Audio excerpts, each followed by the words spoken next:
é um tema que trata de duas inovações. São duas inovações de ordens diferentes, mas são duas inovações importantes para a prática da justiça criminal paulista. E, na verdade, são inovações que buscam, cada uma do seu modo, uma melhor aplicação do direito e uma mais eficiente aplicação da justiça. Tá? Então, falar das centrais de flagrante e falar da Lei 12.403, apesar de aparentemente serem dois temas distintos, relaciona-se muito à prática. A prática nossa do delegado de polícia no seu dia a dia e a aplicação do direito. O delegado de polícia realmente, como um aplicador do direito, não um mero aplicador da lei, um operador do direito e um profissional, um operador voltado à defesa dos direitos fundamentais. Muito se tem uma imagem da carreira de delegado de polícia como uma carreira voltada à repressão, à segurança pública. E não é essa a visão que se deve ter. A carreira de delegado de polícia, ela é uma carreira privativa de bacharel em direito. Tá? É uma carreira de um bacharel, de uma pessoa que se formou e volta-se à aplicação do direito, à operação do direito, voltando-se principalmente à proteção dos direitos fundamentais. Tá? Então, o delegado de polícia, assim como o advogado, o juiz, o promotor, ele se insere nesse contexto. Ele é mais um ator desse contexto e da aplicação do direito penal. Tá? Quero agradecer mais uma vez aqui a presença de alguns amigos. Eu vou nominar o Dr. Alexandre, que se faz presente aqui, um grande amigo também. E espero, como disse o Dr. Fábio, estou aberto a responder qualquer pergunta, qualquer questionamento, seja relativo às centrais de flagrante, o dia a dia policial, seja também em relação à Lei 12.403, 2011. Só que eu faço uma pequena ressalva. Em relação a essa lei, ela abrange inúmeros aspectos. Então, eu volto em relação a essa lei, para essa conversa nossa desta noite, eu volto mais aos aspectos relativos à atividade policial. Tá? Só que irei fazer outros comentários e encontro-me pronto para responder aos questionamentos. Bom, primeiramente, falando da central de flagrante, é importante ressalvar o seguinte: as centrais de flagrante, elas estão dentro de um contexto de reestruturação de toda a atividade policial, das unidades de polícia territorial da capital. Tá?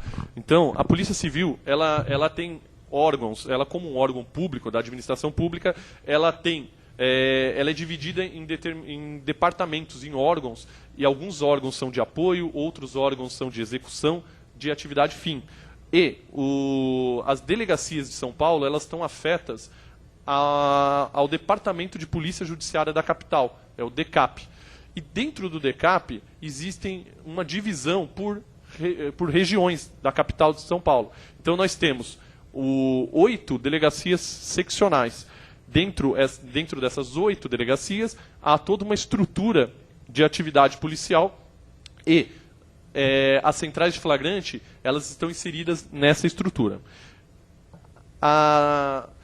São Paulo ele é dividido em 8 seccionais: seccional centro, a primeira seccional centro, segunda seccional sul, terceira seccional oeste, a quarta seccional norte, a quinta é a seccional leste, a sexta seccional Santo Amaro, a sétima seccional fica em Itaquera e a oitava seccional fica em São Mateus.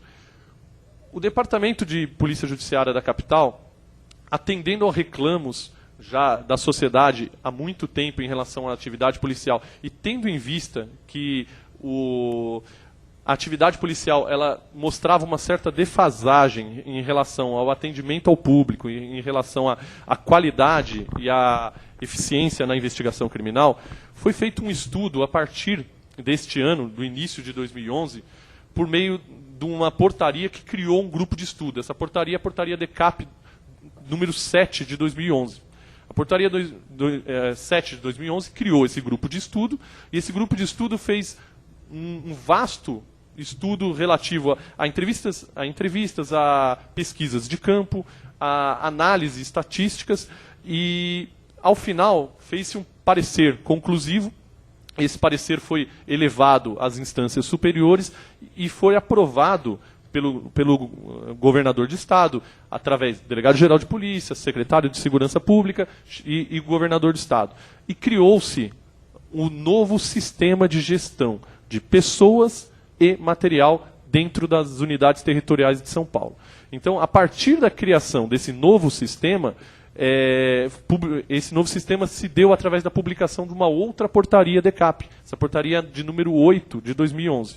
Então, a partir desse novo sistema, criou-se as unidades básicas de polícia judiciária, as unidades centrais de polícia judiciária e as centrais de flagrantes.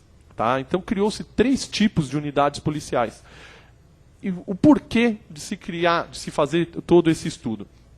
A polícia é uma entidade, é um órgão público, uma instituição centenária em São Paulo. A Polícia Civil ela foi criada como instituição, e carreiras policiais foi criada a partir de 1905, pelo então presidente do Estado de São Paulo, que à época era presidente, não era governador, presidente do Estado de São Paulo, Jorge Tibiriçá. Então a Polícia Civil ela já conta com 106 anos de história. Ela foi criada em 17 de novembro de 1905. Então ela já conta com 106 anos de história.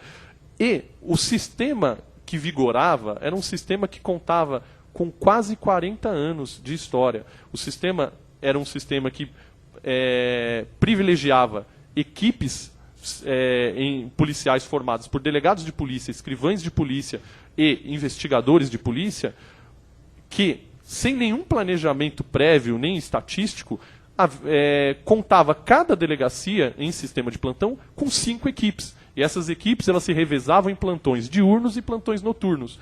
Então, uma delegacia que tinha, ao final do ano, uma produção de, por exemplo, 3.000 boletins de ocorrência, tinha o mesmo número de policiais e os mesmos recursos materiais que uma delegacia que contava com 11, 12 mil registros policiais ao final do ano. Então, esse sistema já se mostrava defasado, e isso se refletia consideravelmente no tempo de atendimento ao público e na qualidade da investigação criminal, que era consubstanciada por meio do inquérito policial. Então, o DECAP, atendendo a esses reclamos da sociedade e tendo em vista o apoio por parte da Secretaria de Segurança Pública, fez esse estudo, tá? E o autor principal desse estudo é o delegado de polícia, Dr. Pablo França. Ele, junto com uma equipe, ele fez todo esse trabalho estatístico e analisou as regiões, analisou o que cada delegacia e que cada região, quais seriam as demandas necessárias. E a partir daí se criou esse plano.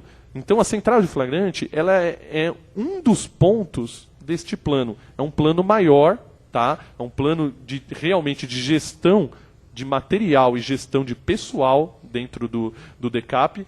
Esse plano ele visa 4 objetivos. Tá? São 4 objetivos principais.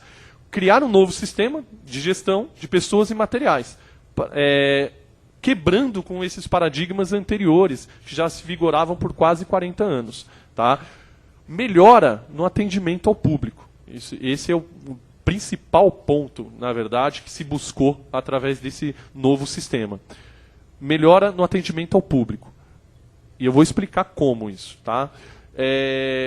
Excelência na investigação criminal. Então, tendo um melhor atendimento, buscando-se uma nova estrutura, tem que se privilegiar a atividade fim. A atividade fim da Polícia Civil é basicamente a apuração das infrações penais. E essa apuração ela se dá principalmente por meio do inquérito policial. E, por fim, buscou-se ainda atender a todos aqueles princípios basilares da administração pública. Quais seriam a impessoalidade, moralidade, publicidade. Mas aqui, especificamente em relação à atividade policial, buscou-se atender a 3 princípios.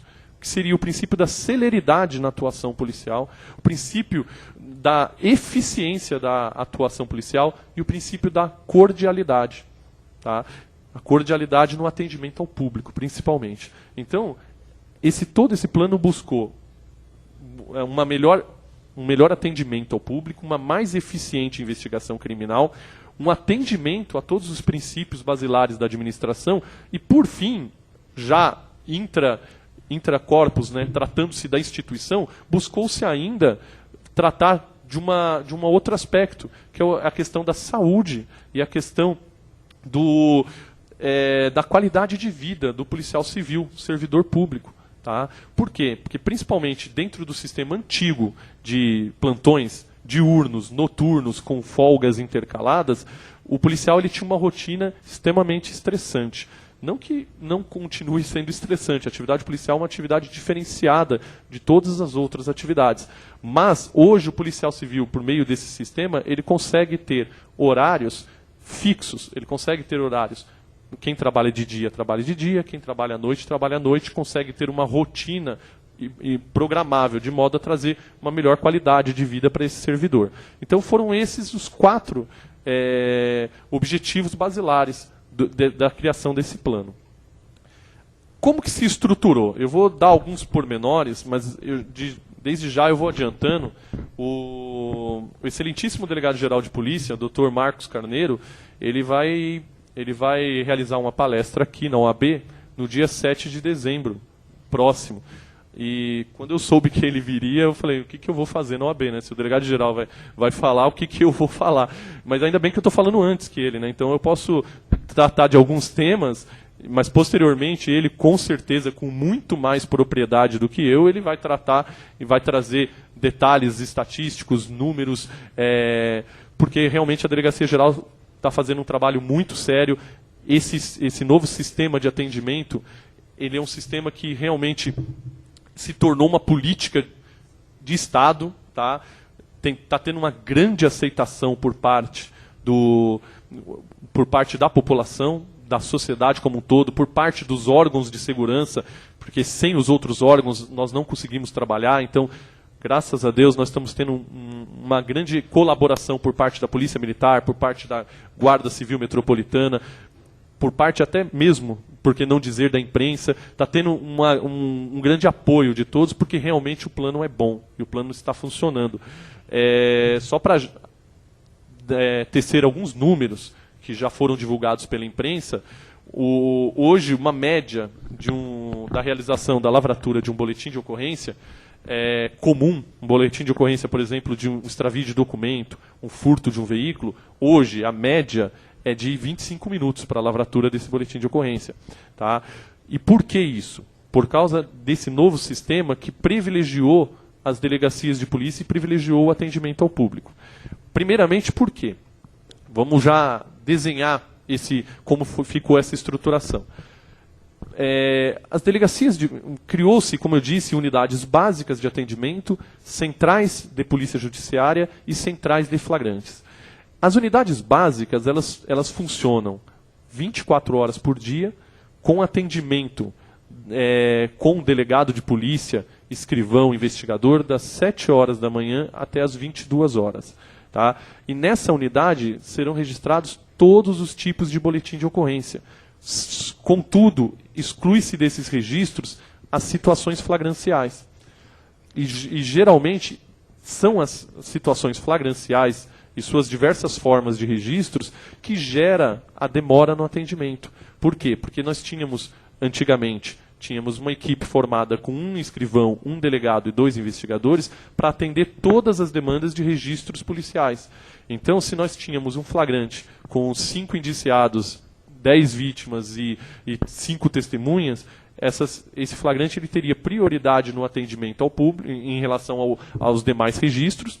Esse sistema todo esse atendimento ficaria na mesma unidade em que aquele cidadão precisa se registrar um desaparecimento de pessoa, precisa registrar um extravio de documento, precisa registrar um furto de seu veículo. Então, privilegiou-se dessa forma as delegacias de unidade básicas de atendimento, retirando dessas delegacias esse tipo de atendimento. ficando. Então, hoje, as delegacias comum, as delegacias de unidade básicas, elas estão prestando atendimento ao público, tendo por si uma equipe, dependendo das estatísticas daquela unidade, e o grande mérito desse trabalho, desse plano, é estar baseado em um trabalho científico, dependendo da atividade, do número de registros policiais, e tendo por base os anos de 2009 e o ano de 2010, você vai ter uma equipe maior ou uma equipe menor de policiais. Tá? Então, uma unidade com determinado número de registro, ela vai ter um delegado de plantão, um escrivão e 2 investigadores, mas para fazer um atendimento de ocorrências não flagranciais. Por outro lado, dependendo do número, se ela tem um alto número de registro de ocorrências policiais, ela passa a ter mais escrivães, mais investigadores. Então, logo, diminui o tempo para o registro e aumenta a qualidade do atendimento e a eficiência desse atendimento. Da mesma forma, em relação às investigações policiais. Então, essas unidades básicas, elas possuem também toda uma estrutura de investigação criminal, e quanto maior o número de registros, maior o número de inquéritos policiais, tem-se também um maior número de investigadores, um maior número de delegados, um maior número de escrivães. Tá? Então, facilita muito, e isso já gerou, estatisticamente já está demonstrado, nós estamos com, esse sistema está funcionando desde o dia 4 de julho. Então, ainda não tem 6 meses de implantação do sistema, mas já temos resultados extremamente positivos. O primeiro resultado já aferível estatisticamente é o tempo para o registro das ocorrências. Outro resultado foi o aumento das situações flagranciais. Aí os senhores podem me perguntar, mas por que aumentou? Aumentou a criminalidade? Não aumentou a criminalidade. Aumentou o tempo que a Polícia Militar fica à disposição para atendimento na rua. Por quê? Porque se um flagrante demora no atendimento no plantão policial, o policial militar também demora para voltar para a rua. Tá? Então, hoje, um flagrante sendo muito mais célere a sua lavratura, o policial militar ele também está há mais tempo à disposição da sociedade. Então, consequentemente, tem um maior resultado desse trabalho. Outro aspecto é uma maior notificação de ocorrências criminais. Então, a sociedade, sabendo que ela vai ser atendida rápida, de forma cortês, e vai ter e vai poder chegar na delegacia, que não vai enfrentar uma situação de ver presos entrando algemado, ver uma situação de vítimas chorando, vai ter somente um plantão policial para atendimento básico. Esse cidadão, ele vai à delegacia, ele registra a ocorrência. Então, aumenta-se o registro. Havia-se um número muito grande, uma cifra negra, realmente, uma subnotificação de ocorrências policiais. E hoje a sociedade ela vê a Polícia Civil, nesse pouco tempo já melhorou muito, ela já vê a Polícia Civil como à disposição, como um órgão que realmente encontra-se à disposição da sociedade. Então, o cidadão, a cidadã, ela já se sente mais à vontade para frequentar uma delegacia de polícia e notificar, ainda que seja aquele crime pequeno, ainda que seja aquela situação, às vezes até uma situação não criminal, mas até mesmo, e isso é um outro trabalho que a Polícia Civil também presta, até mesmo para uma orientação jurídica. Tá? Um atendimento numa situação em que a autoridade policial ela verifica não se tratar de crime, mas presta uma assistência técnico-jurídica para aquele cidadão, para aquela cidadã, uma orientação. O plantão policial ele é um plantão que ele muitas vezes ele chega-se próximo a um plantão de assistência social. Mas é um trabalho do policial civil, o policial civil ele tem que estar preparado para isso. E esse plano, esse novo sistema, na verdade nem se fala mais em plano, porque ele já está implantado, é um sistema de atendimento, esse novo sistema privilegia isso. Bom, e como funciona as centrais de polícia judiciária? As centrais de polícia judiciária são delegacias que, durante o dia, têm um atendimento normal, como eu disse, das 7 da manhã até as 22 horas, e a partir das 22 horas, também passa a atender as situações flagranciais. Então, são centrais, ao todo, são 27 delegacias que estão nessa condição de centrais de polícia judiciária. Tá? E essas centrais, elas atendem o público normalmente durante o dia, das 7 da manhã às 22 horas, em sistema de plantão, e a partir das 22 horas, das 22 até as 7 da manhã, passa a atender uma área de distritos afetas à sua circunscrição e passa a atender também as situações flagranciais. E por fim, nós temos as centrais de flagrante, que praticamente é o nosso tema aqui. Mas a central de flagrante, como visto e como eu disse, ela está inserida num sistema. Então, na verdade, a central de flagrante não é... Ela pode até ser, vamos dizer assim, a cereja do bolo, tá? Mas ela não é o plano não se resume às centrais. Pelo contrário, o plano ele se resume a um trabalho feito pela Polícia Civil no sentido de se melhorar a sua eficiência na sua atividade fim, que é a atividade de investigação criminal, e no registro policial através do boletim de ocorrência e as demais formas de registro, melhorando seu atendimento ao público. E as centrais de flagrante, ela serviu, e ela foi criada justamente para isso. Ela foi criada para quê? Para que as situações flagranciais não fossem encaminhadas para o distrito comum, não concorresse ao atendimento junto com aquele cidadão que precisa fazer o seu boletim de ocorrência. Então, as centrais de flagrantes, ela é uma estrutura especial criada dentro das seccionais de polícia, tá? Para que faça somente o registro das situações flagranciais, de modo a não concorrer com as outras ocorrências nas delegacias comuns. As centrais de flagrante, elas também funcionam das 7 da manhã às 22 horas, das 7 da manhã às 22 horas, e como eu disse, a partir das 22 horas, as situações flagranciais passam a ser distribuídas para as delegacias polos, né, que seriam aquelas centrais de polícia judiciária. Então, eu me encontro numa das centrais de flagrante, a central de flagrante da 4ª Delegacia Seccional, que está na zona norte de São Paulo, tá? Está no prédio anexo ao do 20º Distrito Policial. Então, a central de flagrante da Zona Norte, ela faz todas as situações flagranciais da Zona Norte de São Paulo. Então, ela abrange a área de 13 distritos policiais, desde o 73º distrito, que faz divisa com Mairiporã, até o 74º distrito, que já está fazendo quase divisa com Osasco. Tá? Então, é uma área muito grande e todas as situações flagranciais relativas a essa circunscrição essas situações são encaminhadas para a central de flagrante. Tá? E como é a composição da central de flagrante? A central de flagrante, ela conta com com 4 equipes policiais. Na verdade, ela conta com 8 equipes policiais. 4 fazendo segunda, quarta e sexta, terça, quinta e sábado. Então, alternam-se as equipes, tá? Então, são 8 equipes policiais, 4 equipes por dia. E essa equipe ela é formada por um delegado, 2 escrivães de polícia e 3 agentes policiais.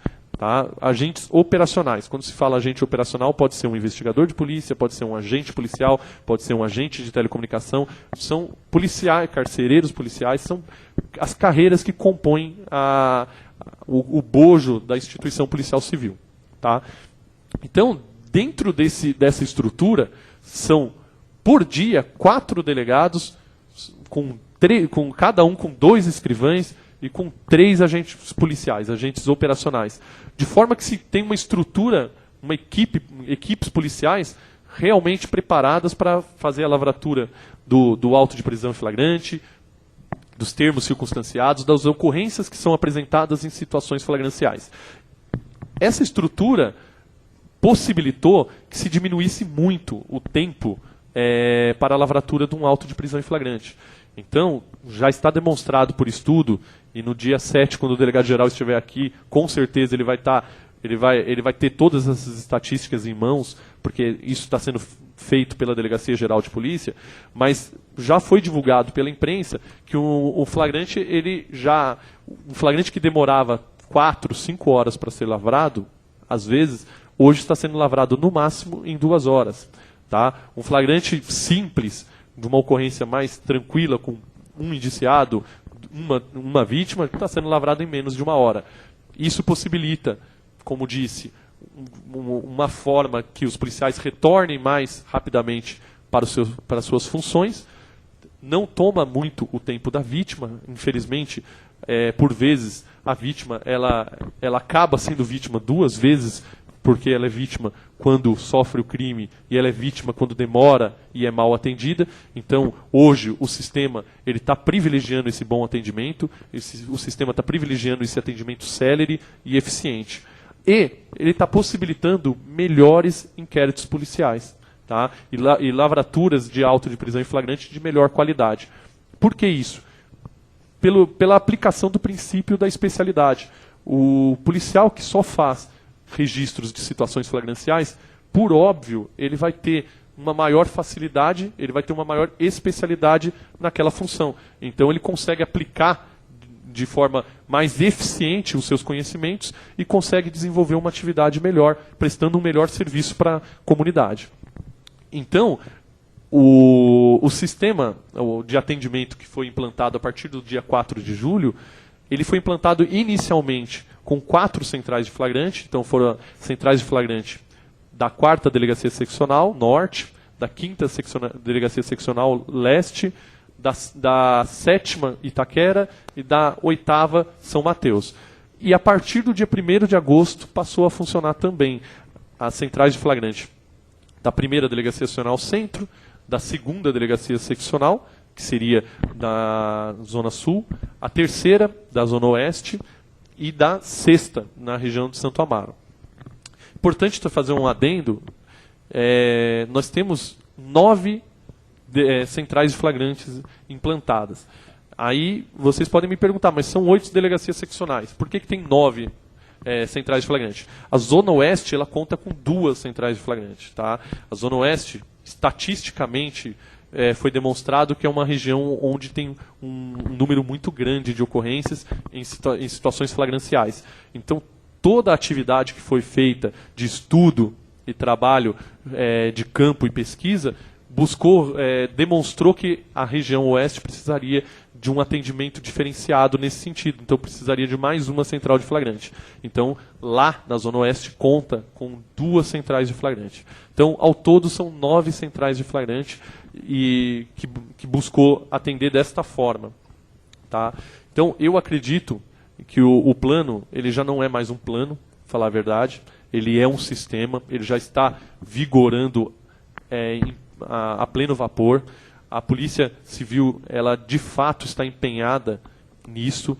Há um empenho de toda a Secretaria de Segurança Pública, um empenho da Delegacia Geral de Polícia, um empenho de todos os policiais para que isso possa realmente reverter numa melhor prestação de serviço à sociedade. A Polícia Civil, ela tem, como disse, pela sua atividade básica, o princípio prevista constitucionalmente, ela tem por fim a apuração das infrações penais. Só que não se resume no nosso dia a dia, não se resume a isso. Tá? O dia a dia policial, ele, como eu disse, um plantão policial ele é muito próximo de um plantão de assistência social. Então, aquele que entra na carreira policial, aquele que deseja ser um policial, aquele que presta um concurso para a carreira de delegado, carreira de escrivão, investigador, esse indivíduo ele tem que ter em mente que ele é um servidor público, como muitos outros servidores, mas ele é um servidor diferenciado. Ele é um servidor que ele vai lidar com talvez as maiores mazelas que enfrenta a sociedade. Então, é um servidor que tem que ter em mente que uma pessoa, quando procura um plantão policial, ela não procura esse plantão porque ela gosta de frequentar a delegacia. Ela não procura esse plantão para ver a cara do delegado, do escrivão, do investigador, e também não está lá para contar uma história. O cidadão que procura uma delegacia de polícia, ele quer um atendimento, ele quer uma orientação, e é para isso que o servidor público está ali. Então, o trabalho policial ele é um trabalho diferenciado, e esse plano visa justamente isso. Esse sistema, ele visa exatamente isso. Ele visa uma melhor prestação. Aliás, no bojo da criação das centrais de flagrante por meio da portaria 8, portaria DECAP 8 de 2011, criou-se ainda, por meio da portaria número 9, em separado, mas dentro do mesmo sistema, um sistema de atendimento ao usuário da Polícia Civil. Tá? Então, tem um telefone, um 0800, que eu confesso que eu não tenho aqui no momento, tá? Mas tem o site da Polícia Civil, também os e-mails, tá? O site da Polícia Civil eu passo para vocês. E esse sistema de atendimento recebe todas as reclamações, elogios, tudo que for necessário, é um canal de comunicação da Polícia Civil com a sociedade. Então, realmente esse sistema ele foi criado para aproximar o cidadão da Polícia Civil. Tá? Criar um canal de comunicação e tirar aquelas barreiras que eventualmente existiam, não porque a polícia quer, a polícia nunca quis. Tá? A polícia sempre quis prestar um bom serviço. Nós não estamos denegrindo aquilo que houve no passado. Sempre houve uma evolução. A polícia nunca quis prestar um mau serviço. Mas hoje nunca houve um planejamento como se fez dessa hora. Tá? A Polícia Civil, efetivamente, por meio de um trabalho de campo, entrevistas com usuários, entrevistas com o servidor público, buscou realmente fazer um plano diferente. E esse plano ele está implantado, ele está em funcionamento, e espero que todos aqueles que precisarem das atividades do serviço prestado pela Polícia Civil possa ter um bom atendimento. E se não o tiver, agora conta com esse canal de comunicação para as reclamações, as eventuais reclamações. É importante também destacar que esse trabalho da Polícia Civil, esse trabalho de campo que foi realizado, esses estudos, ele visou, como disse, uma melhor qualidade de vida para o funcionário. Tá? Então, o funcionário hoje também encontra condições de trabalho melhores do que se tinha anteriormente. Isso reflete, sem dúvida, na atividade policial, principalmente no atendimento ao público e principalmente na qualidade do inquérito policial. E aqui eu faço uma observação, uma ressalva, que é importante se verificar que, apesar dos senhores, principalmente quem é estudante, quem já é advogado, quem está no exercício, sempre se tem uma visão muito, perdão da palavra, muito pobre do que vem a ser o inquérito policial. Tá? O inquérito policial ele é muito mais importante do que, às vezes, em aulas de universidade se comenta. Tá? E principalmente em livros, em certas doutrinas, principalmente doutrina escrita por promotor de justiça. Tá? Normalmente, o que nós temos, e boa parte das doutrinas são escritas por promotor de justiça, juízes e alguns advogados. E ainda eu posso dizer que as melhores doutrinas são aquelas escritas por advogados. Então, nós temos um grande preconceito para com o inquérito policial. Só que nós temos que ter em mente que o inquérito policial ele dá aso a mais de 99% das ações criminais. Tá? Os senhores, no seu dia a dia profissional, vão encontrar pouquíssimas ações penais iniciadas a partir de informações que não consubstanciadas em inquérito policial. Tá? Por quê? Porque o inquérito policial ele é um instrumento democrático. O inquérito policial ele não visa, como muito se vê em doutrinas, não visa formar um juízo de acusação. O inquérito policial ele visa apurar um fato que, em tese, se mostra inicialmente delituoso. Então, se tem justa causa para o início de um procedimento de apuração.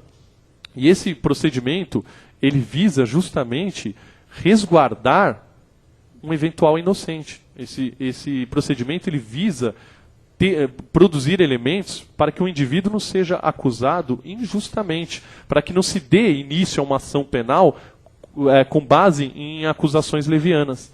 Então, o inquérito policial ele tem, sim, um teor democrático. E o inquérito policial ele visa, sim, o resguardar direitos individuais. Tá? E a autoridade policial, na sua atividade do dia a dia, por meio do inquérito policial, a autoridade é um operador do direito e que tem que ter em sua mente que ele está ali para resguardar direitos individuais. Tá? Então, hoje, na doutrina, muito se fala na questão do contraditório, o inquérito policial. Deve-se, não existe, não existe. Independente do entendimento, se o contraditório se ele vai ser similar ou não vai ser similar ao que se tem em um processo penal, a autoridade policial ela deve sim dar conhecimento de tudo que ocorre para o investigado. E a autoridade policial ela deve fundamentar todas as suas decisões, principalmente o indiciamento, possibilitando aquele que está na condição de investigado e averiguado, possibilitando ele ter acesso a todos os documentos, ter acesso a tudo que é produzido no inquérito e poder, de certa forma, contradizer o que está ali, produzindo prova. Tá? Então, hoje, nós temos que ter uma visão do inquérito em consonância com a Constituição Federal. A Constituição de 1988 é uma Constituição democrática, é a Constituição cidadã que traz inúmeros princípios na esfera processual penal e na esfera penal. E esses princípios, eles têm que ser visualizados e têm que ser adaptados ao inquérito policial, porque o inquérito policial ele não é um fim em si mesmo. Ele não está disposto no processo penal de uma forma isolada de todo o procedimento. Tá? Então, se temos uma ação penal, essa ação penal normalmente se inicia a partir de elementos de autoria e materialidade. E esses elementos de autoria e materialidade, eles estarão, como disse, estatisticamente, eles são produzidos em quase sua totalidade por meio do inquérito policial. Então, esse inquérito policial ele tem que ter qualidade. Tá? E essa qualidade foi um dos pontos que foram privilegiados por meio desse novo sistema criado e já implantado no DECAP. Tá? Agora, outro aspecto importante da atividade policial, no plantão policial e principalmente no âmbito das centrais de flagrante, nós temos hoje, a partir da nova legislação relativa às medidas cautelares, a Lei 12.403 de 2011, tá? Que, confesso que eu não sei se por coincidência ou não, eu acredito que não, mas essa lei entrou em vigor no dia 4 de julho, mesma data em que inaugurou-se as primeiras 4 centrais de flagrante. Então, a partir do dia 4 de julho, nós iniciamos uma nova prática no dia a dia policial, tendo já por vigência uma nova legislação. E uma legislação que mudou paradigmas que já encontravam-se vencidos, mas ainda vigentes até então, no nosso Código de Processo Penal. Primeiramente, que nós tínhamos um sistema em que se tinha um binômio prisão ou liberdade. E esse binômio prisão ou liberdade só se tinha como opção essas duas para o juiz de direito. Então, quando se tinha uma prisão em flagrante, por exemplo, o juiz ele só poderia analisar se ele mantinha a prisão em flagrante, ou se concedia a liberdade provisória. Obviamente, se houvesse alguma ilegalidade naquela prisão em flagrante, intrínseca ou extrinsecamente ao auto, tinha-se o relaxamento de flagrante. Mas, tendo um flagrante formalmente em ordem e uma situação flagrancial materialmente demonstrada, o juiz só possuía 2 opções na sua ação. Ou o juiz mantinha a prisão em flagrante, ou o juiz ele teria a opção de conceder uma liberdade provisória, com ou sem fiança. Tá? Esse paradigma ele já vinha sendo atacado há muito pela doutrina, já vinha sendo atacado há muito pela jurisprudência, já se tinha uma construção doutrinária no sentido de que precisaria se demonstrar os elementos da prisão preventiva. Tinha-se a questão já da liberdade provisória sem fiança, que já virou um padrão, né, na atividade, era o normal a liberdade provisória sem fiança, mas os juízes eles mantinham muitas e muitas vezes uma prisão em flagrante com base apenas numa chancela, podemos assim dizer, não vou dizer nem despacho, numa chancela do flagrante formalmente em ordem. Tá? Então o juiz recebia a comunicação do flagrante formalmente em ordem, mantenha-se preso. Basicamente isso, até o advogado, no seu dia a dia, na sua batalha do dia a dia, provocar o juiz no sentido da liberdade provisória. Hoje, nós temos uma atuação, um leque muito maior, quebrou-se esse paradigma e, de fato, traz o Código de Processo Penal mais próximo à Constituição. Hoje podemos dizer que com essa formatação, nova formatação, com essa nova legislação, o Código de Processo Penal ele se aproxima muito da Constituição, daquilo que o ideal constitucional. Podemos dizer até que hoje realmente o Código de Processo Penal ele encontra-se formalmente e materialmente constitucional. Tá? Então, só que isso é uma luta que já vem seguindo há tempos. Esse projeto que deu aso à promulgação da Lei 12.403 era apenas um dos projetos. Foram 6 projetos que iniciou-se no ano de 2000 a sua tramitação no Congresso Nacional.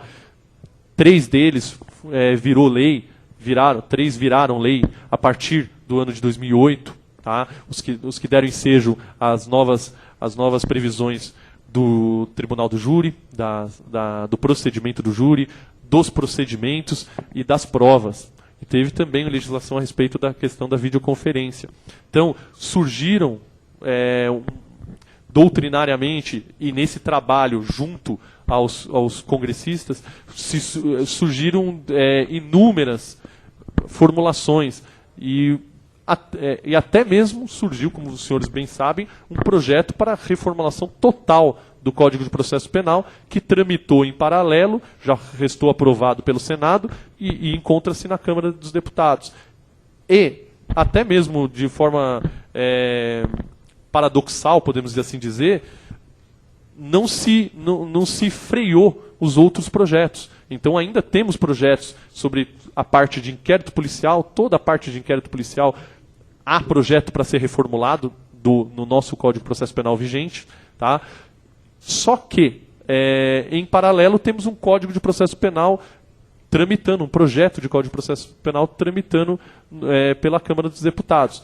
Contudo, houve esforços por parte do nosso ministro da Justiça, José Eduardo Cardoso, de aprovar esse projeto que virou a lei.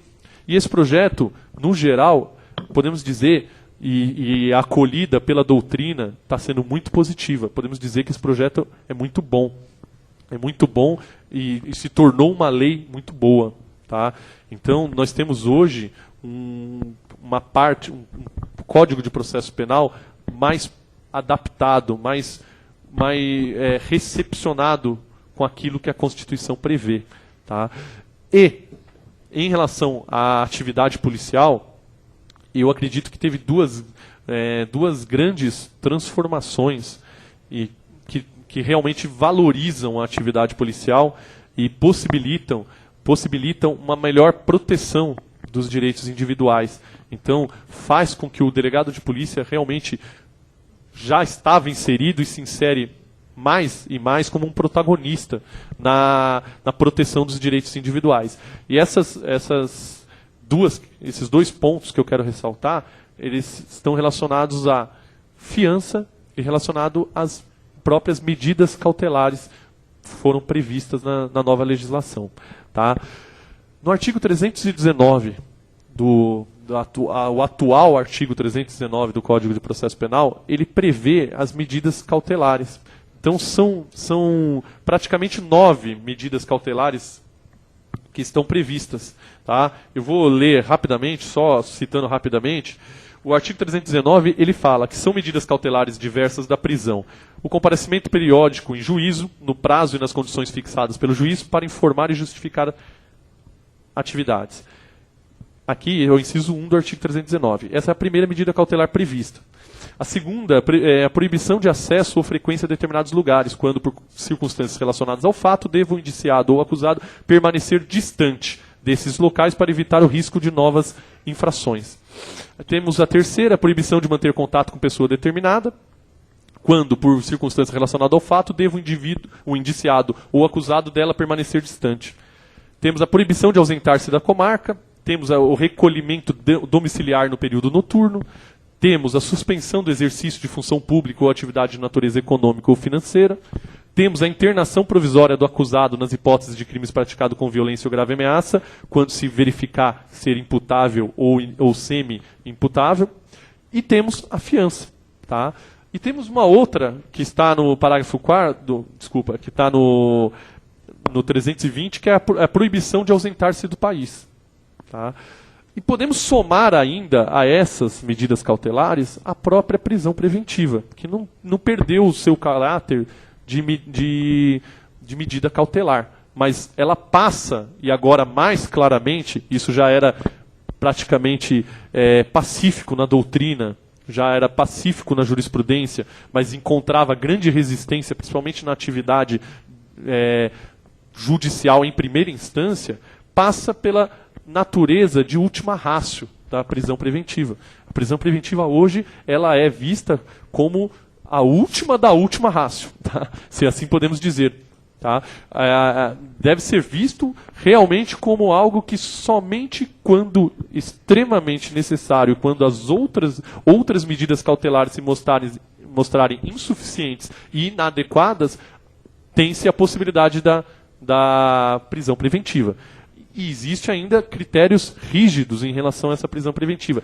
Tem vários pontos que os senhores que estão acompanhando, tenho certeza, os senhores já devem ter verificado.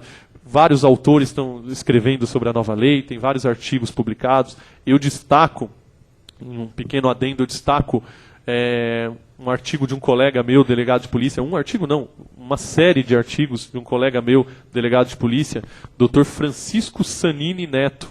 Dr. Francisco Sanini Neto, colega de turma de delegado, nós somos delegados da turma de 2009, então é colega de turma, um rapaz inteligentíssimo, muito capacitado e que escreveu uma série de artigos. Esses artigos encontram-se publicados no site Conjur, no site do Jus Navegandi. Ele escreveu uma série de artigos e ele trata muito dessa questão das medidas cautelares e a atividade do delegado de polícia. Mas nós temos obras escritas pelo professor Guilherme de Souza Nutti, professor Renato Marcão, temos o Dr. Renato Brasileiro, nós temos obras escritas já com grande profundidade, Dr. Luiz Flávio Gomes. Então, temos bastante material em mãos já para se discutir alguns pontos. E eu vou trazer algumas discussões brevemente, rapidamente aqui, que eu acho interessante. Mas para não perder o foco, essas medidas cautelares do qual eu citei, elas podem ser requeridas, tá, durante a investigação criminal, durante o inquérito policial, como elas podem ser requeridas durante a ação penal. São medidas cautelares que ela tem por fim, como toda medida cautelar, ela tem que ter os requisitos, né, do fumus boni iure e o periculum in mora. Tá? E esse periculum in mora ele se verifica pela urgência e pela necessidade. O artigo 282 da nova legislação, ele traz praticamente, são regras ali, é como se fosse uma parte geral das medidas cautelares. O artigo 282 é de vital importância. Ele é o cerne dessa nova legislação. Todas as suas disposições, no seu caput, nos seus parágrafos, todas essas disposições trazem realmente o que o legislador queria em relação a essa nova legislação. Tá? E nós temos já no inciso 1 do 282, do caput do 282, inciso 2, os dois critérios básicos para a concessão das medidas cautelares, que é a necessidade e a adequação. É a necessidade para a aplicação da lei penal, para a investigação ou instrução criminal, e nos casos expressamente previstos para evitar a prática de infrações penais. E temos também a adequação da medida. Então, não basta ser necessário medidas cautelares. As medidas elas têm que ser concedidas e analisadas pelo juiz através do critério de adequação. Então, a necessidade e a adequação, em conjunto, ela forma, basicamente, o que nós chamamos de proporcionalidade.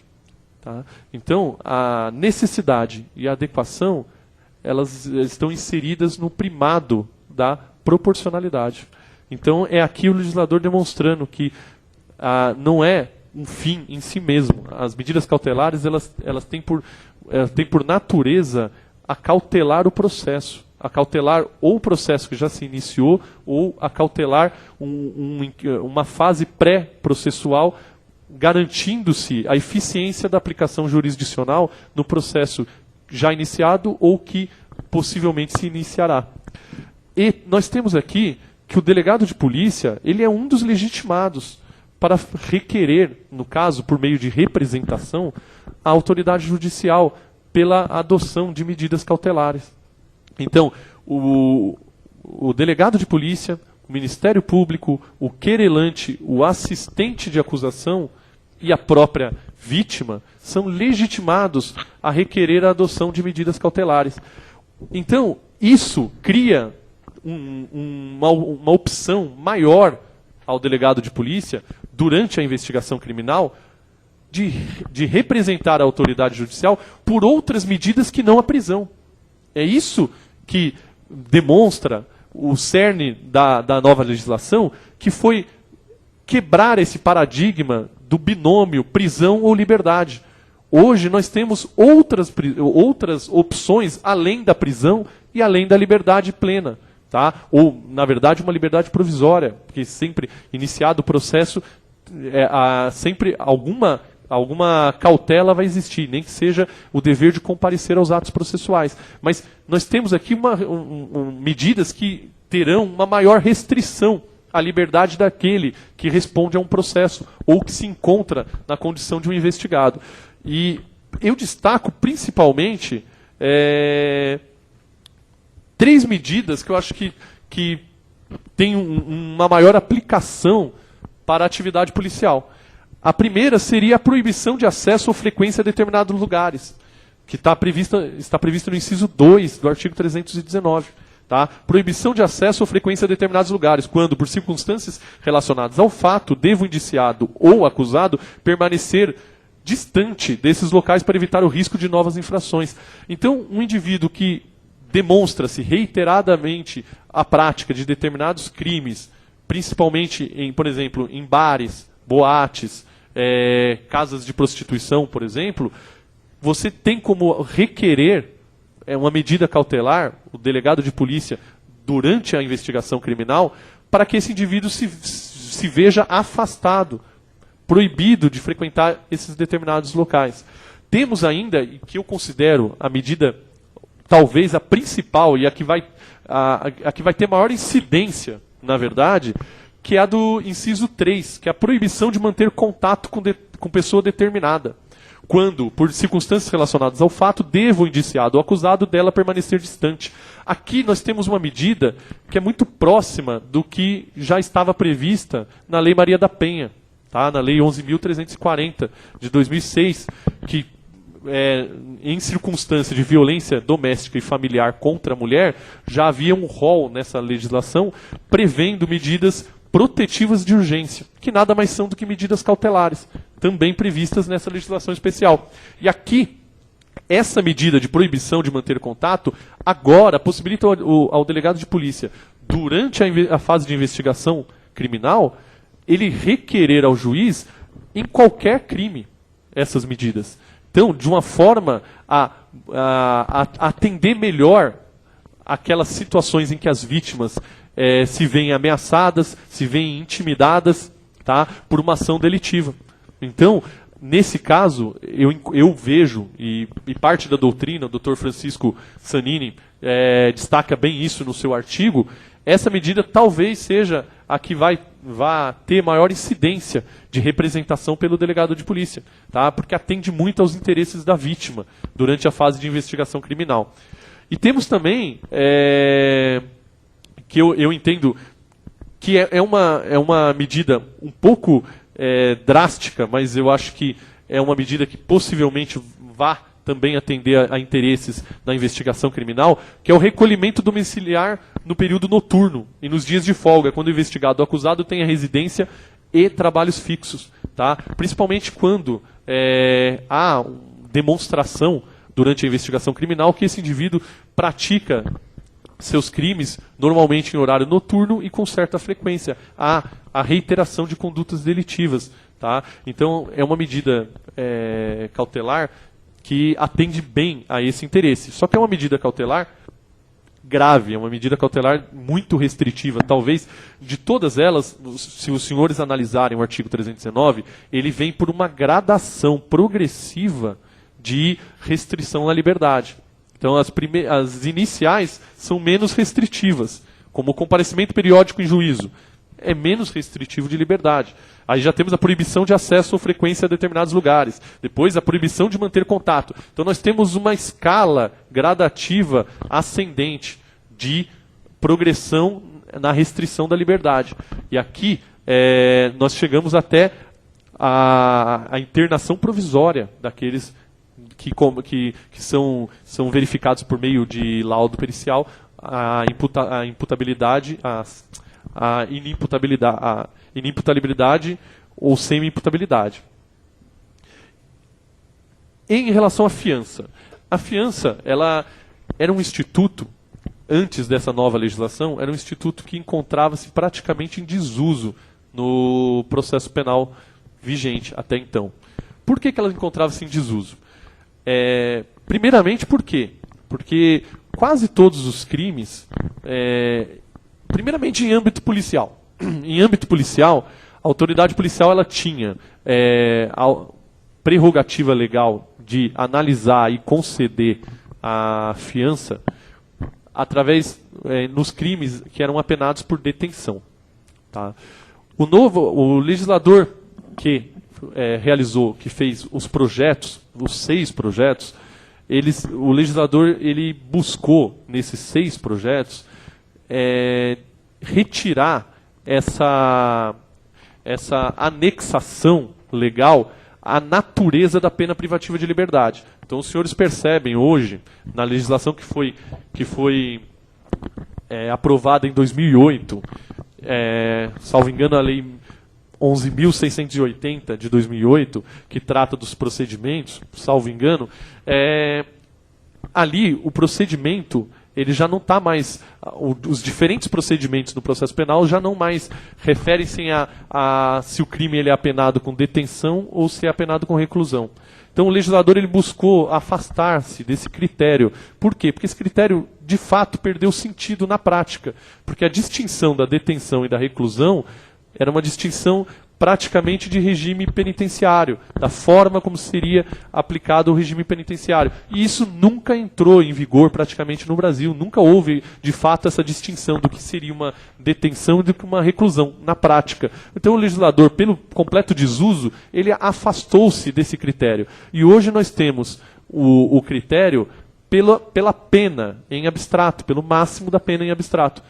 Então, o critério hoje para a fiança, para o delegado de polícia, encontra-se no artigo 322. O critério são todos aqueles crimes apenados com pena máxima até 4 anos. Tá? Então, é pena máxima até 4 anos, a autoridade policial ela pode aplicar, ela pode conceder a fiança. Então, independente desse crime ser apenado com detenção ou ser apenado com reclusão. E por que encontrava-se em desuso anteriormente a essa nova legislação? Porque quase todos os crimes apenados com detenção, eles eram crimes com pena até 2 anos. E por serem crimes com pena até 2 anos, amoldavam-se ao conceito de crime de menor potencial ofensivo. Então, tínhamos crimes que, na verdade, passaram a ser considerados crime de menor potencial ofensivo e pela Lei 9.099 não se arbitra fiança, concede o autor livra-se solto com base no termo de compromisso de comparecer em juízo ou se apresentado ao juiz imediatamente. Então, perdeu-se o sentido de se ter a fiança na fase policial. Eram poucos os crimes que ainda restavam afiançáveis pela autoridade policial. Por outro lado, em âmbito judicial, o que nós tínhamos? Nós tínhamos crimes que comportavam fiança e crimes que não comportavam fiança na esfera judicial, crimes inafiançáveis. Só que nós tínhamos uma situação em que o indivíduo ele pratica o tráfico de entorpecente. Então, pela Constituição, o tráfico de entorpecente é um crime inafiançável. Só que a vedação à liberdade provisória no tráfico, e isso o STF já se manifestou por diversas vezes, a vedação à liberdade provisória no tráfico, na lei do desarmamento, ela, não, ela retira a possibilidade da individualização, do juiz analisar aquele caso concreto. Então, o que ocorre? Nós tínhamos a liberdade provisória sem fiança em crimes considerados graves, enquanto crimes menos graves, a liberdade provisória poderia ser dada com fiança. Então, se possibilitava a fiança para crimes menos graves e o indivíduo tinha a possibilidade de liberdade provisória sem fiança em crimes graves. Então, praticamente não se tinha o uso, na prática, de se arbitrar fiança na fase judicial. Os próprios juízes, verificando essa inconsistência legislativa, praticamente não se utilizava. Não é que com a nova legislação isso tenha sido completamente solucionado. Continua-se tendo um rol de crimes constitucionais que são inafiançáveis. E continua-se tendo a possibilidade de uma fiança, de uma liberdade provisória sem fiança. Agora, o que nós temos hoje é um novo paradigma, uma nova leitura, o que possibilita hoje a fiança como uma medida cautelar, em que, ao invés de termos a prisão ou a liberdade, tem-se a possibilidade, por meio da autoridade judiciária, de aplicar as medidas cautelares, de forma isolada ou cumulativamente. Sendo que, na prática, as autoridades judiciárias eles estão quase sempre fazendo de forma cumulada, sendo que uma das medidas seria a fiança. Tá? Então, a fiança ela é uma medida cautelar que ela visa fixar o indivíduo próximo ao processo, para que esse indivíduo ele não venha a se evadir, que ele não venha a perder o vínculo com o processo. Por quê? Porque ele deu uma garantia real, uma garantia em dinheiro, em valor, e ele fica atrelado ao processo, e ele tem a possibilidade de receber esse valor de volta totalmente corrigido, caso ele não incida em nenhuma das causas de quebra de fiança. Então nós temos uma garantia que traz uma maior fixação, um maior vínculo desse indivíduo com o processo. E hoje, da forma como está prevista no nosso Código de Processo Penal, através da nova legislação, reavivou-se o instituto da fiança. Tá? E aqui eu queria fazer uma observação, que a doutrina, parte da doutrina, e aqui eu faço uso das lições do professor Renato Marcão, ele difere a fiança da autoridade policial com a fiança prestada pela autoridade judiciária. Tá? A fiança prestada pela autoridade policial, segundo os estudos do professor Marcão, ele trata como seria uma contracautela à prisão em flagrante. Tá? Então a prisão em flagrante como uma prisão cautelar, e aqui também a gente pode se discutir isso, porque a doutrina discute se a prisão em flagrante tem natureza cautelar ou não, principalmente agora, diante da nova legislação, e eu já vou fazer essa observação, já vou tratar disso, mas rapidamente passando, a fiança ela seria uma medida ela seria uma medida contracautelar à prisão em flagrante. Ela não visaria resguardar o processo, mas sim quebrar aquela prisão em flagrante, quebrar aquela restrição à liberdade. Então, o indiciado no auto de prisão em flagrante, ele prestaria a fiança para garantir a sua liberdade, tão somente. Diferente da fiança prestada pelo juiz, que seria uma fiança restritiva, seria realmente de natureza cautelar processual. Por quê? Porque visa ter uma função processual. Ela é um meio para se atingir um fim jurisdicional.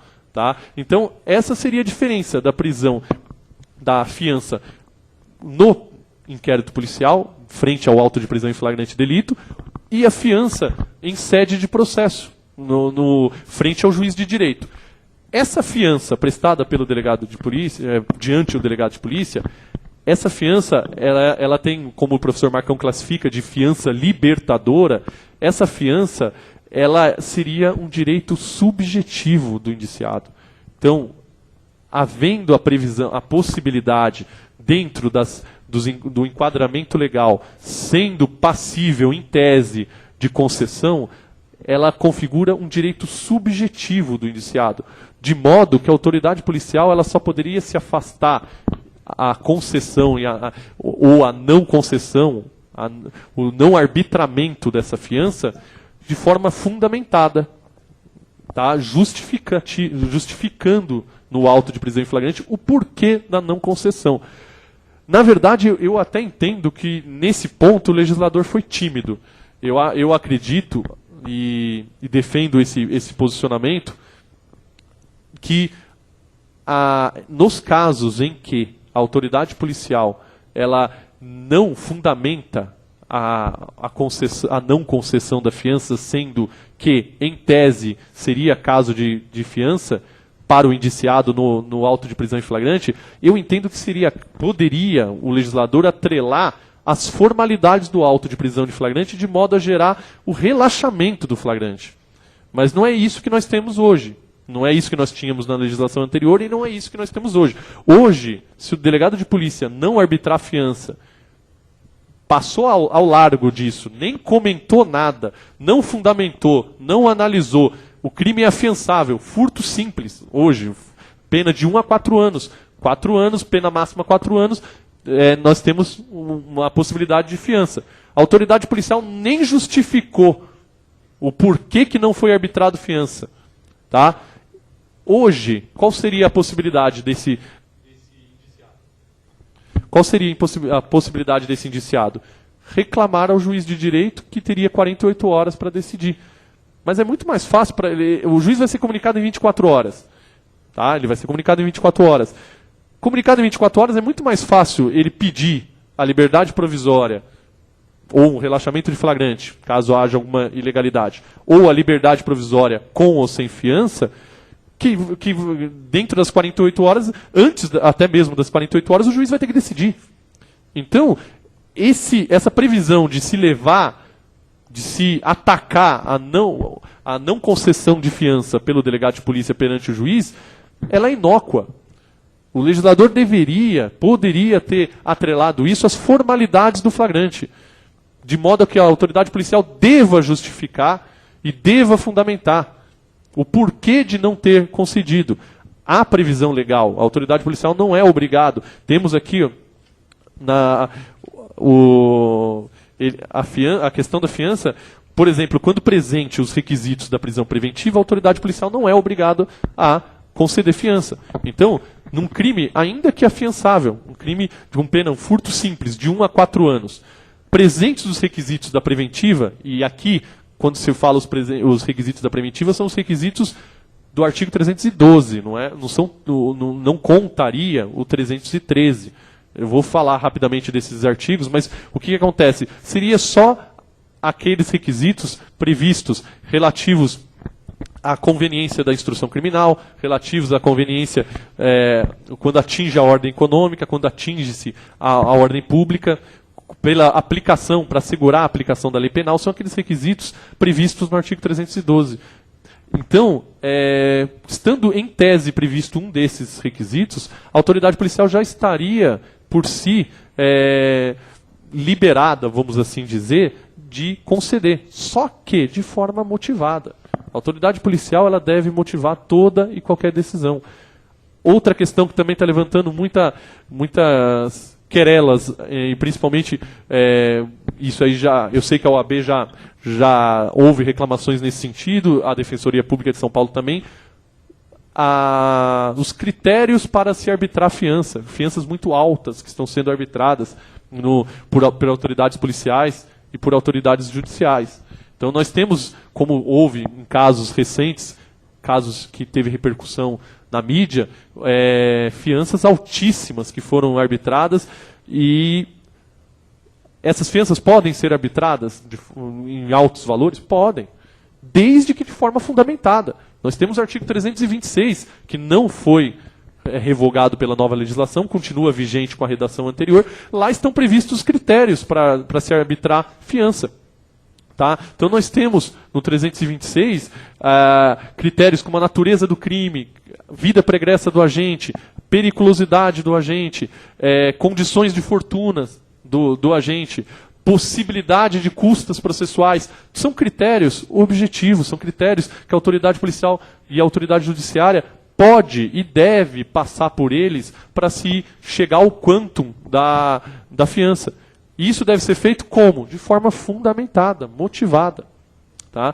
Então, eu acredito, só já encerrando esse adendo que eu fiz, mas eu acredito que o legislador foi tímido. O legislador poderia ter mudado essa estrutura da fiança na esfera policial e ter levado isso para as formalidades. Ser uma formalidade, um dever. A autoridade policial deve passar por isso. Tá? Outra questão que também levanta um pouco de polêmica é a questão das possíveis prisões preventivas que a nova legislação trouxe. E a nova legislação ela foi rica nisso. Ela trata em diversos artigos da prisão preventiva. Tá?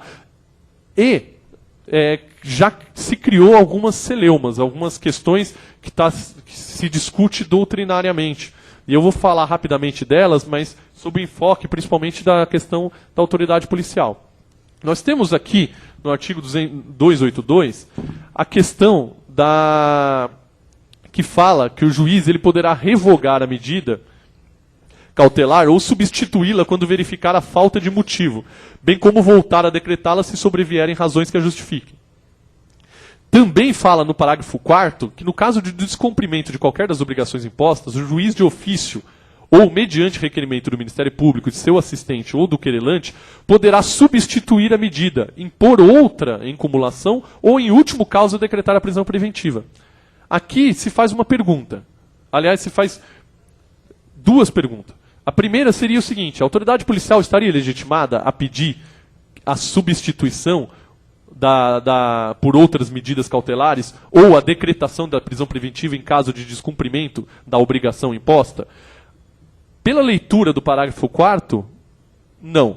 Por quê? Porque ele fala o juiz de ofício ou mediante requerimento do Ministério Público, do assistente ou do querelante. Só que a autoridade policial ela pode requerer medidas cautelares. Tá? Isso aqui está no 282. As medidas cautelares sendo decretadas pelo juiz de ofício, está no parágrafo 2º. De ofício, ou a requerimento das partes, ou quando no curso da investigação, por representação da autoridade policial, ou mediante requerimento do Ministério Público. Então, a autoridade policial ela pode representar pela concessão, pela decretação de uma medida cautelar. Caso essa medida cautelar venha a ser descumprida, pela leitura do parágrafo 4º, a autoridade policial não poderia pedir uma prisão preventiva em substituição a essa medida cautelar da qual não foi atendida. Só que, pela leitura sistemática da nova legislação, entende-se que sim, se a autoridade policial ela pode pedir a preventiva de forma autônoma, a qualquer momento da investigação criminal. Se a autoridade policial pode representar por outras medidas cautelares, e a prisão preventiva é uma medida cautelar, por óbvio, ela pode também representar pela substituição. Então, apesar desse rol de legitimados do parágrafo 4º não trazer a autoridade policial, eu entendo, e boa parte dos doutrinadores que estão trabalhando nessa nova legislação, entende que não haveria problema algum, e atende aos interesses da vítima e atende aos interesses da sociedade. Então a autoridade policial também poderia pedir. Tá? Outra questão que se levantou a respeito desse parágrafo 4º é se essa medida cautelar, essa prisão preventiva em substituição às medidas cautelares as quais não foram atendidas, se elas estariam adstritas somente ao 312 ou também ao 313, aos requisitos do 313. O artigo 313, ele trata das hipóteses de admissão da prisão preventiva. Então ele fala, nos termos do artigo 312 desse código, será admitida a decretação da prisão preventiva, a inciso 1, nos crimes dolosos punidos com pena privativa de liberdade máxima superior a 4 anos. Aí nós temos no inciso 2, se tiver sido condenado por outro crime doloso em sentença transitada em julgado, ressalvado o disposto no inciso 1 do caput do artigo 64 do Código Penal. E depois, no inciso 3, se o crime envolver violência doméstica e familiar contra a mulher, criança, adolescente, idoso, enfermo ou pessoa com deficiência, para garantir a execução das medidas protetivas de urgência. Vocês percebem, aqui primeiro que já surgiu uma celeuma aqui no sentido doutrinário, óbvio, no sentido de se esses requisitos são cumulativos ou não, esses requisitos em si, do 313. Se a prisão preventiva só poderia ser decretada se o crime for com pena superior a 4 anos, se ele for condenado em crime doloso e havendo violência doméstica. Esses requisitos, ao que parece, a doutrina vai nesse sentido, não são cumulativos, são hipóteses de admissão que se considera-se isoladamente. Então, pelo menos no meu entendimento, no entendimento de alguns doutrinadores, o doutor Fernando Capês, procurador de justiça, deputado estadual, grande doutrinador, conhecido de todos, o professor Fernando Capês ele fala isso, que esses requisitos não poderiam ser cumulativos. Então, se você analisar, haveria a possibilidade de, se o crime envolver violência doméstica e familiar contra a mulher, e aqui também uma observação, a legislação anterior só falava em crimes de violência doméstica e familiar contra a mulher, que havia sido trazido pela Lei Maria da Penha, que havia previsto essa possibilidade na prisão preventiva. Mas agora a legislação ampliou. Não é somente em relação à mulher, mas também a criança, o adolescente, o idoso, o enfermo e a pessoa com deficiência. Tá? No âmbito da violência doméstica e familiar. Então, aqui nós temos uma ampliação da possibilidade de admissão da prisão preventiva. E aqui, eu entendo, poderia ser aplicada, pode e deve ser aplicada, nesse caso, em crimes com penas inferior a 4 anos. Tá? Inferior a 4 anos. Porque não seria cumulativo ao inciso 1. Tá? Então, por exemplo, num crime de ameaça, que a pena é de 1 a 6 meses, o crime de ameaça, uma pena ínfima, mas ele praticado num contexto de violência doméstica e familiar contra a mulher, poderíamos ter uma prisão preventiva decretada. Por quê? Porque essa prisão preventiva ela é utilitária. Ela é uma prisão preventiva que visa cautelar as próprias medidas protetivas de urgência. Tá? Então, se o juiz ele determina o afastamento do lar, do agressor, e o agressor da mulher, ele determina o afastamento do lar, e esse indivíduo continua procurando a mulher, continua ameaçando a mulher, continua descumprindo a medida protetiva decretada, o juiz poderia decretar a prisão preventiva com base no inciso 3, mesmo para crime de ameaça, que a pena é de 1 a 6 meses. Tá? Então, aqui, uma das questões é essa, esses critérios previstos, essas possibilidades de admissão previstas no artigo 313, são cumulativos ou não são cumulativos? A doutrina ela vem se dirigindo no sentido de que não seriam cumulativos. Outra questão seria aquela que nós tratamos da prisão preventiva, que o professor Fernando Capês está chamando de substitutiva, ou uma prisão preventiva supletiva, que é aquela prisão preventiva decretada em substituição a outra medida cautelar descumprida. Essa prisão preventiva, ela também estaria sujeita ao artigo 313, ou seja, ela também estaria sujeita ao inciso 1, por exemplo, a pena máxima superior a 4 anos? Também é uma dúvida doutrinária que nossos tribunais terão que sanar. Só que também o professor Fernando Capês, o professor Renato Marcão, o professor Guilherme de Souza Nutti, vem se entendendo no sentido de que essa prisão preventiva substitutiva, que está prevista no artigo 282, parágrafo 4º, ela não precisaria dos requisitos do 313, apenas os requisitos do 312. Por que isso? Porque senão se tornaria completamente ineficazes as medidas protetivas, as medidas cautelares decretadas. Se a partir do momento que você descumpre uma medida cautelar e você não tem possibilidade de ter a sua prisão preventiva decretada, por que você vai cumprir uma medida cautelar? Por que você vai se submeter a uma medida cautelar? Então, aqui, para se garantir a eficiência e o próprio prestígio do Poder Judiciário, para se garantir isso, a prisão preventiva substitutiva, supletiva, que está no 282, parágrafo 4º, ela somente poderia ser ela poderia ser decretada tão somente com base nos requisitos do parágrafo do 312, do artigo 312. Agora, o que é mais polêmico é em relação à prisão preventiva que o professor Fernando Capês classificou como convertida, que é a prisão preventiva do artigo 310, inciso 2, que é a prisão preventiva do juiz. Quando recebe a comunicação do flagrante em 24 horas, o juiz ele tem 3 opções no 310. Quais são as opções? O inciso 1 fala relaxar a prisão ilegal. Óbvio, o juiz ele vai fazer o controle de legalidade dessa prisão em flagrante. Então o juiz ele vai analisar os critérios intrínsecos ao flagrante e extrínsecos ao flagrante. Então nós teríamos a análise formal do auto de prisão em flagrante, se ele foi formalmente lavrado, em ordem, se houve nota de culpa em 24 horas, comunicação em 24 horas, ou se a situação flagrancial em si, se de fato amolda-se a uma das hipóteses do artigo 302, nós temos o flagrante próprio, flagrante impróprio, flagrante presumido.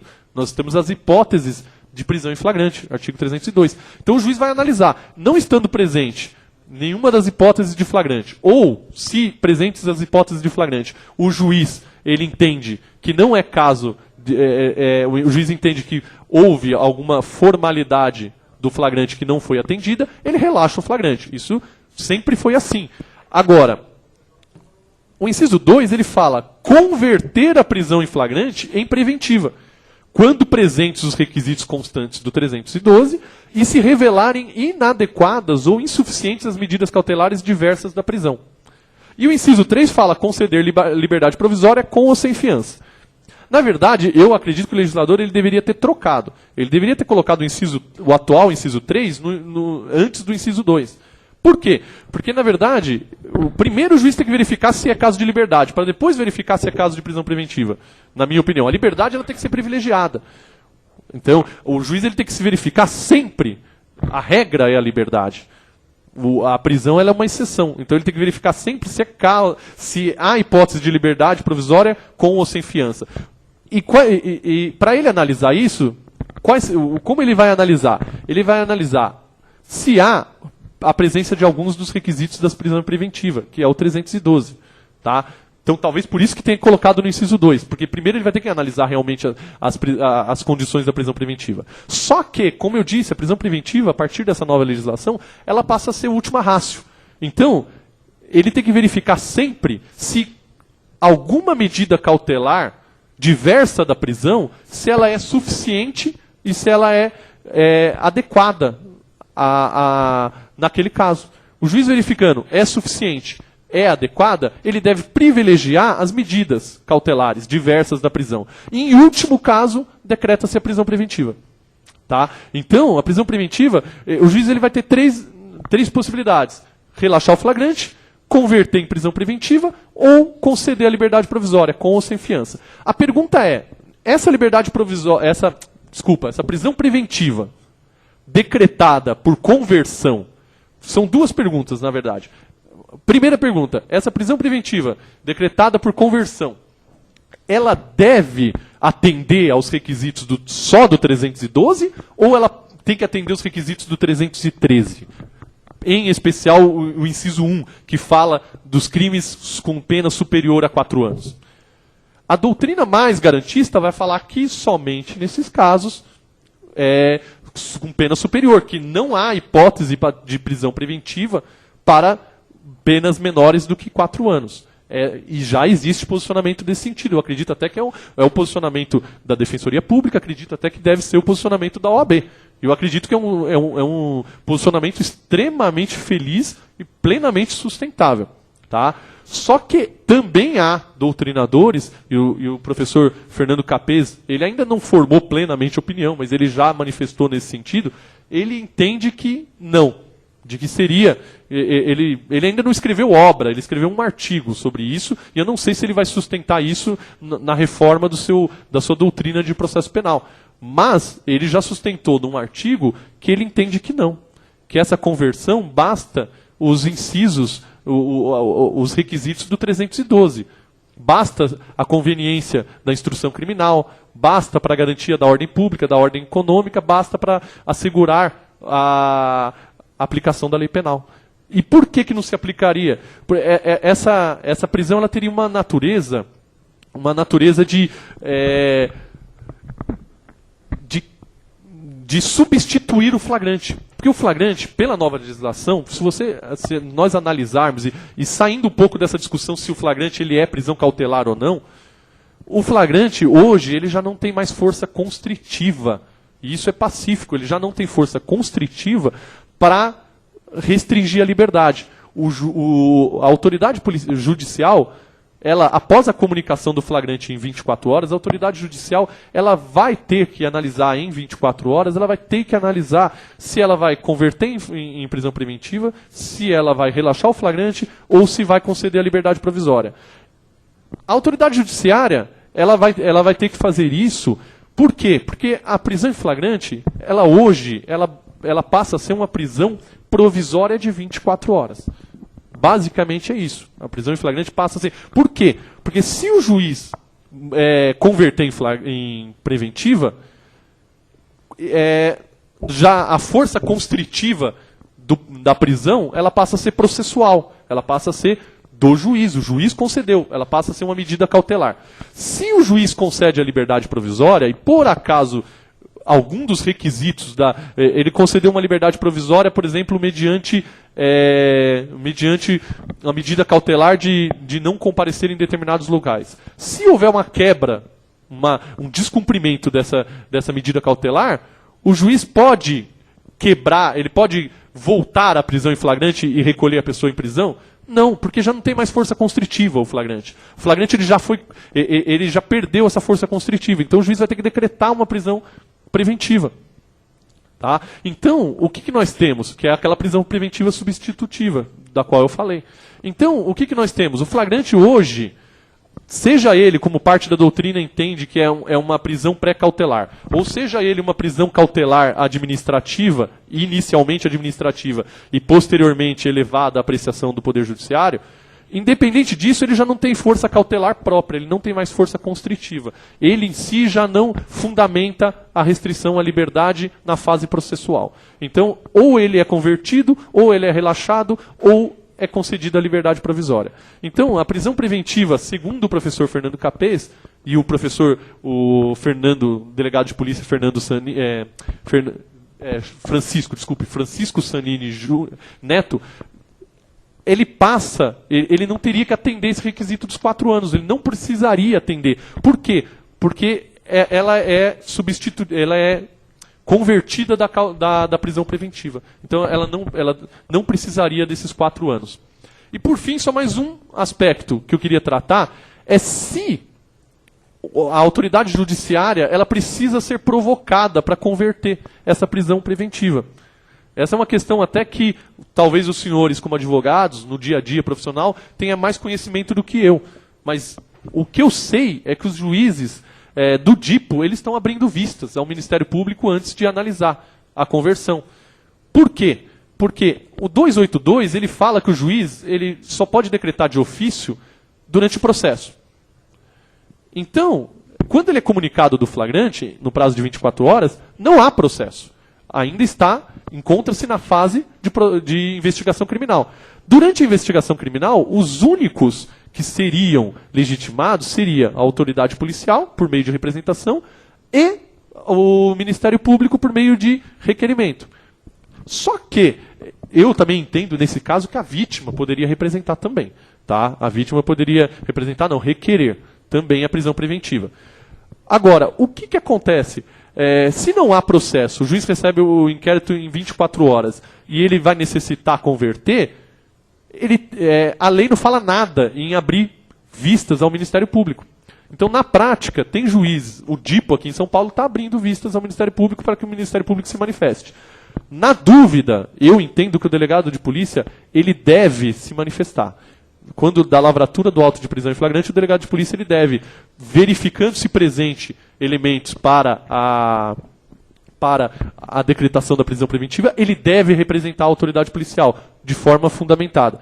Agora, se o juiz não abrir vistas e converter, essa prisão é ilegal ou não? Essa é a questão. Entende? Também há 2 entendimentos. Entendeu?